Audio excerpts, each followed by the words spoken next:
श्री कृष्ण ने राधा के पैरों का चरणामृत क्यों पिया? चरणामृत से संबंधित एक पौराणिक गाथा काफी प्रसिद्ध है, जो हमें श्री कृष्ण एवं राधा जी के अटूट प्रेम की याद दिलाती है। कहते हैं कि एक बार नंदलाल काफी बीमार पड़ गए। कोई दवा या जड़ी बूटी उन पर बेअसर साबित हो रही थी। तभी श्री कृष्ण ने स्वयं ही गोपियों से एक ऐसा उपाय करने को कहा जिसे सुन गोपियां दुविधा में पड़ गई। दरअसल श्री कृष्ण ने गोपियों से उन्हें चरणामृत पिलाने को कहा। उनका मानना था कि उनके परम भक्त या फिर जो उनसे अति प्रेम करता है तथा उनकी चिंता करता है, यदि उसके पाप को धोने के लिए इस्तेमाल हुए जल को वे ग्रहण कर ले तो वे निश्चित ही ठीक हो जाएंगे।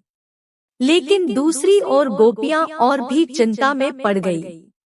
श्री कृष्ण उन सभी गोपियों के लिए बेहद महत्वपूर्ण थे। वे सभी उनकी परम भक्त थी, लेकिन उन्हें इस उपाय के निष्फल होने की चिंता सता रही थी।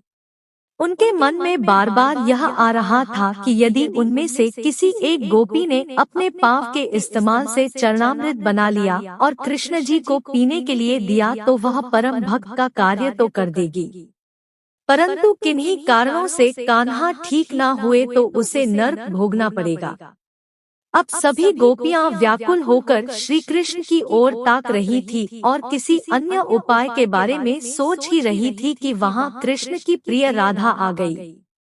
अपने कृष्ण को इस हालत में देख के राधा के तो जैसे प्राण ही निकल गए हों।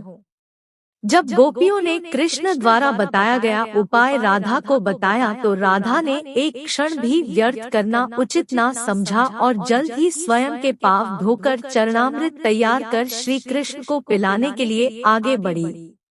राधा जानती थी कि वे क्या कर रही हैं।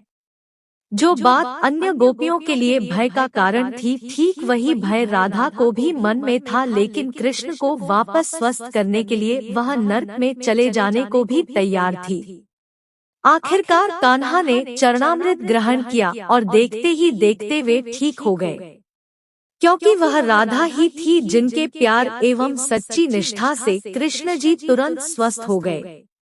अपने कृष्ण को निरोग देखने के लिए राधा जी ने एक बार भी स्वयं के भविष्य की चिंता ना की और वही किया जो उनका धर्म था। दोस्तों, आपको यह कथा अच्छी लगी हो तो चैनल को लाइक, शेयर, सब्सक्राइब अवश्य करें। धन्यवाद।